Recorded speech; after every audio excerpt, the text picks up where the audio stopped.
নমস্কাৰ প্ৰিয় দৰ্শক, পুনৰ এবাৰ আপোনালোক সকলোকে আমাৰ চেনেলটোলৈ স্বাগতম জনাইছো।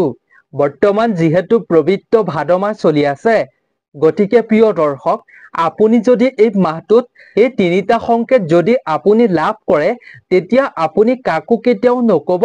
এই তিনিটা সংকেত পালে আপোনাৰ জীৱনলৈ ভাল সুযোগ আহিব। আপুনি খুব ভাল ফল পাব পাৰিব। এয়া লাগিলে আপোনাৰ সফলতাৰ ক্ষেত্ৰতেই হওক বা আপোনাৰ মনৰ ইচ্ছা আকাংক্ষা পূৰ্ণ কৰাৰ ক্ষেত্ৰতেই হওক, আপুনি ভগৱানৰ পৰম কৃপা দৃষ্টি লাভ কৰিব পাৰিব যদি আপুনি এই তিনিটা সংকেত ভাদ মাহত লাভ কৰে।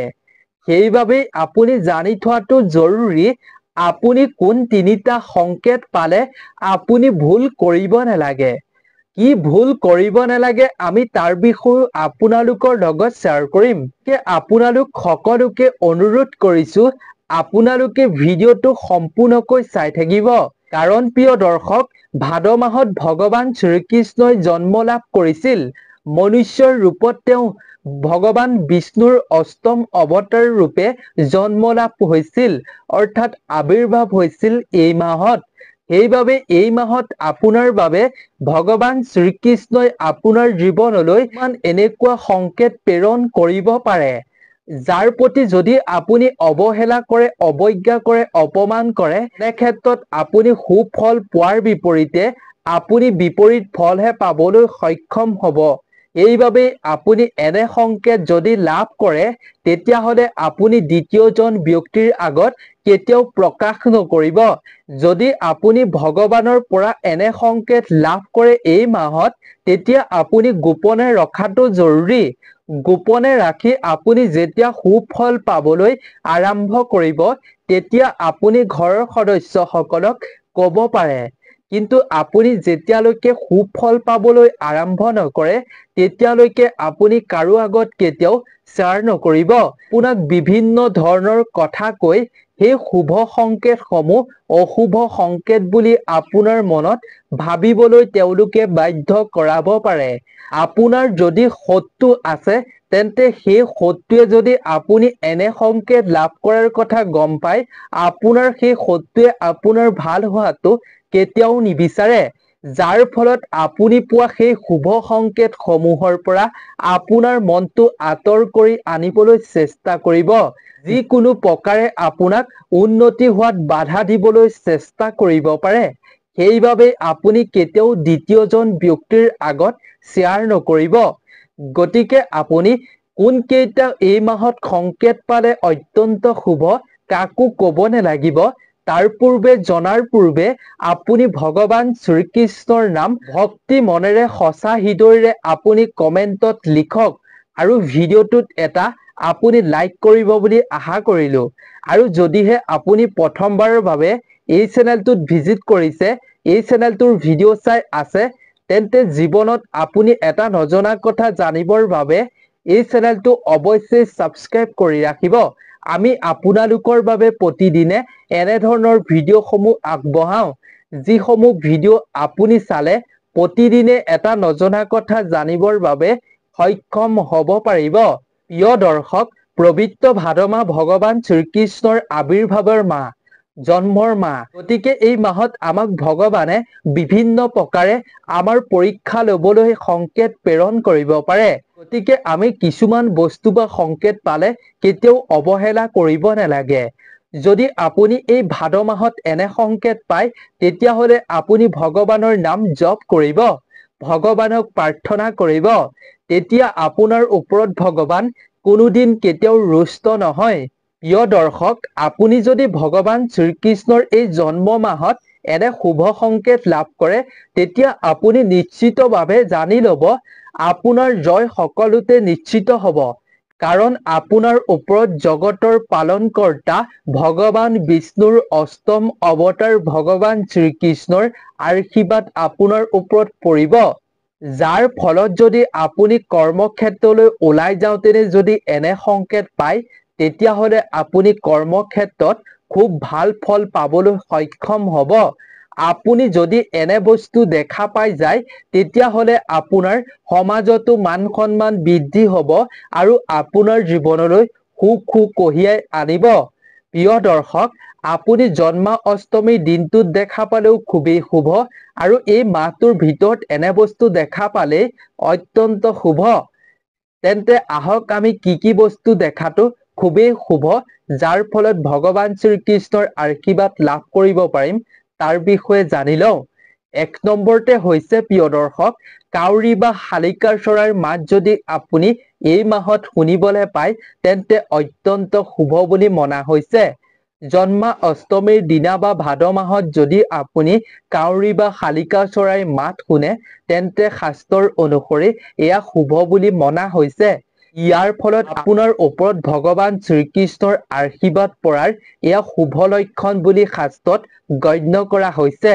গতিকে যদি আপুনি কাউৰী আৰু শালিকাৰ মাত শুনা পায় জন্মাষ্টমীৰ দিনা বা ভাদ মাহত তেন্তে আপুনি মাৰ ধৰ ভুলতো নকৰিব, অৱহেলা কেতিয়াও নকৰিব। যদি আপুনি শালিকা আৰু কাউৰী এই মাহত দেখা পায় তেন্তে অৱশ্যেই কিবা এটা খাবলৈ দিব। কাউৰীক কিবা এটা খোৱালে শনি দেৱতাৰ দোষৰ পৰাও আপুনি মুক্ত হ'ব পাৰিব, শনি ভগৱানো প্ৰসন্ন হ'ব। 2 নম্বৰতে হৈছে প্ৰিয় দৰ্শক, ভাদ মাহত যদি আপুনি বগা পানীৰ চৰাই বা জন্তু দেখা পায় তেন্তে শাস্ত্ৰৰ অনুসৰি এয়া খুবেই শুভ বুলি মনা হৈছে। বগা জন্তু বা চৰাই যেনে গৰু, সাপ, কপৌ তেনেধৰণৰ জীৱ-জন্তু দেখাটো খুবেই শুভ বুলি এই মাহত মনা হৈছে। বগা ৰং শান্তিৰ আৰু বিশুদ্ধতা আৰু সমৃদ্ধিৰ প্ৰতীক, যাৰ ফলত যদি আপুনি এই পবিত্ৰ ভাদ মাহত বগা জন্তু বা চৰাই দেখা পায় তেন্তে আপোনাৰ জীৱনলৈ বগা ৰঙে কঢ়িয়াই আনিব শান্তি, বিশুদ্ধতা আৰু সমৃদ্ধি। ঘৰখনলৈ কঢ়িয়াই আনিব, আপোনাৰ জীৱনলৈ কঢ়িয়াই আনিব, আপুনি উন্নতিও হ'ব পাৰিব। গতিকে এনে সংকেত পালে আপুনি কাৰো আগত শ্বেয়াৰ নকৰিব, নিজৰ মনতে ৰাখিব। 3 নম্বৰতে হৈছে প্ৰিয় দৰ্শক, নতুন শস্য বা ফল। ভাদ মাহত যদি আপুনি নতুন শস্য বা ফল-মূল দেখা পায় যেনে ধান, ফল-মূল আপুনি দেখাটো খুবেই এটা শুভ লক্ষণ বুলি গণ্য কৰা হয়। ইয়াৰ ফলত আপোনাৰ হাতলৈ প্ৰচুৰ পৰিমাণে ধন সম্পত্তি আহিব। ধান চাউলৰ ঘৰত অভাৱ অনাটন দূৰ হ'ব। ইয়াৰ ফলত আপোনাৰ জীৱনলৈ, আপোনাৰ ঘৰলৈ প্ৰচুৰ পৰিমাণে আহিব সুখ আৰু সমৃদ্ধি। লগতে প্ৰিয় দৰ্শক, আপুনি যদি ভাদ মাহত কৰবাত ভাল যাত্ৰা কৰিবলৈ যোৱাৰ সময়ত যদি এজন আপুনি সুখী ব্যক্তিক লগ পায় তেন্তে এয়া খুবেই শুভ বুলি মনা হৈছে। ইয়াৰ দ্বাৰা আপোনাৰ যাত্ৰা ভাল হ'ব আৰু আপুনি জীৱনত ভাল ফল পাবলৈ আৰম্ভ কৰিব। এয়া আপোনাৰ জীৱনলৈ ভাল সময় অহাৰ শুভ সংকেত বুলি কোৱা হয়। আপোনাৰ জীৱনলৈ সুখ সমৃদ্ধি অহাৰ এয়া শুভ লক্ষণ বুলি কোৱা হয়। ভগৱানে এনে সংকেত আপোনালৈ প্ৰেৰণ কৰিব পাৰে। 4 নম্বৰতে হৈছে প্ৰিয় দৰ্শক, ভাদ মাহত যদি আপোনাৰ ঘৰলৈ ভিক্ষাৰী বা অসহায় দুখীয়া মানুহৰ ৰূপত কোনো ব্যক্তি আহে তেন্তে তেওঁলোকক অৱহেলা নকৰিব। এনে ব্যক্তিক যদি আপুনি অৱহেলা কৰে তেন্তে ভগৱান ৰুষ্ট হ'ব পাৰে, কাৰণ এই মাহটো ভগৱানৰ আবিৰ্ভাৱ হোৱাৰ মাহ। গতিকে ভগৱান ভিক্ষাৰীৰ ৰূপত আহিব পাৰে আপোনাৰ ঘৰলৈ। গতিকে এনে যদি শুভ লক্ষণ পায় তেতিয়াহ'লে আপুনি কেতিয়াও ভুল নকৰিব, তেওঁলোকক অৱহেলা কৰি যিকোনো প্ৰকাৰে তেওঁলোকক সন্তুষ্ট কৰিবলৈ চেষ্টা কৰিব। 5 নম্বৰতে হৈছে প্ৰিয় দৰ্শক, পবিত্ৰ শাওণ মাহত যদি আপুনি ৰাতি মাজনিশা যদি আপুনি শুই থাকোঁতে ভগৱান শ্ৰীকৃষ্ণক সপোনত দেখা পাই যায় তেন্তে এয়া খুবেই শুভ বুলি মনা হয়। লগতে ভগৱান শ্ৰীকৃষ্ণৰ প্ৰিয় যেনে বাঁহী, গৰু, মৌৰা পাখি এনে বস্তু দেখাটো খুবেই শুভ বুলি সপোনত মনা হৈছে শাস্ত্ৰত। গতিকে আপুনি যদি এনে বস্তু দেখা পায় তেতিয়াহ'লে খুব শুভ বুলি শাস্ত্ৰত গণ্য কৰা হৈছে। ইয়াৰ দ্বাৰা ভগৱানৰ অসীম কৃপা দৃষ্টি আপোনাৰ ওপৰত পৰাৰ এয়া আপোনাক সংকেত প্ৰেৰণ কৰিছে বুলি শাস্ত্ৰত কোৱা হৈছে।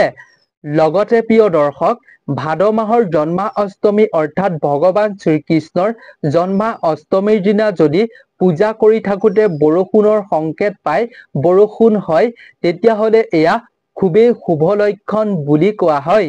এই দিনটোৰ এই সময়খিনিত যদি বৰষুণৰ আগমন হয়, সেই বৰষুণৰ আগমনক ভগৱানৰ পবিত্ৰতা আৰু আশীৰ্বাদৰ চিন হিচাপে গণ্য কৰা হৈছে শাস্ত্ৰত। প্ৰিয় দৰ্শক, গতিকে এইসমূহ সংকেতেই আছিল।